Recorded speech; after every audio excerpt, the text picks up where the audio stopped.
Alright, so today we're going to be looking at how to draw images from curved mirrors, or how to basically do ray diagrams when your mirror is curved as opposed to straight. So what I'm going to start with is, I'm going to first start with this little arrow. We learned from last class that you can start with drawing a vector first.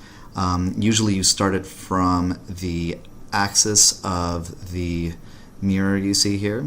And just draw it upwards to some arbitrary point. The larger the better, just to make it a little bit more clear. So what I'm going to do is I'm going to first make this so that I can move this vector around however I want to. And you can see that I've kind of made it so that I can put this vector wherever I want. I can put it above or below the x-axis and all that other fun stuff. I just realized that a line that exists is not actually here. So anyways, alright, what I have is I have a circular mirror with the center at the origin, and I've indicated this a halfway point between the center and the mirror itself. I'm going to call that the focal point, and you're going to see why. Now the mathematical reason why it's a focal point is kind of beyond the scope of the course, and it's something that you can kind of find out when you learn about conics and maybe a little bit about calculus. But suffice to say is the purpose of the focal point is that any line that goes through the focal point, any parallel line to the x-axis will reflect off of this mirror and go straight through that focal point. So that's kind of the principles that we're going to start with. Now, when it comes to curved mirrors, there are essentially only two unique lines that you want to look at, because that's easiest to figure out how to look at when the lines basically coincide again. So what I'm going to do is I'm going to take this object and I'm going to put it far away from the center of the curvature of the mirror, so that I'm more than twice the focal distance away from the mirror. Now what I'm going to do after this is I'm going to make a line. Let's hope this is the right line. Nope, that's the wrong line. Where are you? Nope, that's also the wrong line. Let's find the correct line. Alright, I've found the line.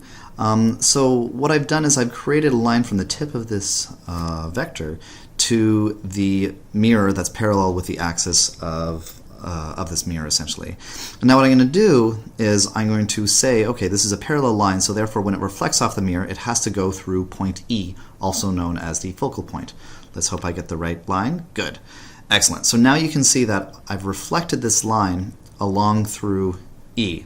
Now in order to figure out where my object appears, let me go back and move this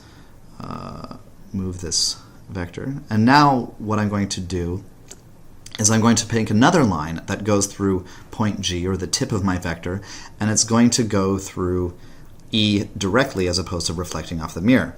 When I do that, I create this line.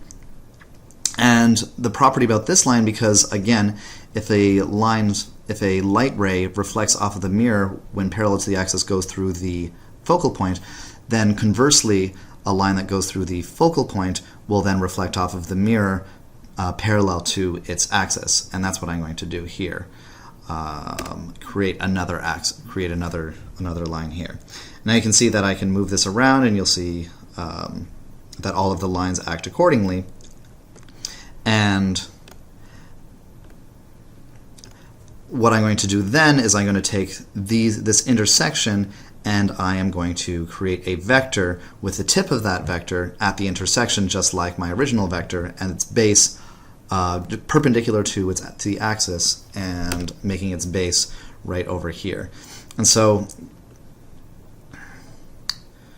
you can see here that I've now created an object which is 16 plus 8 units away from the mirror, and I've created an object that is about 11.75 or so distance away from the mirror. And what you can notice about this is that the object that I've created, this is known as a real image, because the light rays are converging on the same side of the mirror as the original object. So this real image can be produced on a screen, so I could put a screen right up where W is, and I'll see the arrow there if I have an arrow emitting light over here.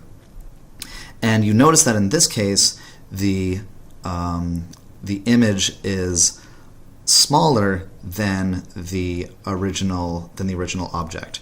And now what I want you to do is I want you to look at your worksheets and try this exact same thing, where you turn off all of these lines, and I'll turn off all of the lines as best as I can. Unfortunately, one of them is not going to work. Oh, nope, that one does work, and that one as well. And I'm going to bring this forward, and what I want you to try on your worksheet is to see what happens to this vector. And I want you to tell me whether or not it's larger, it's smaller, it's further away or closer or whatnot. So get out your pencils and papers and all that other fun stuff and get to work. Any questions?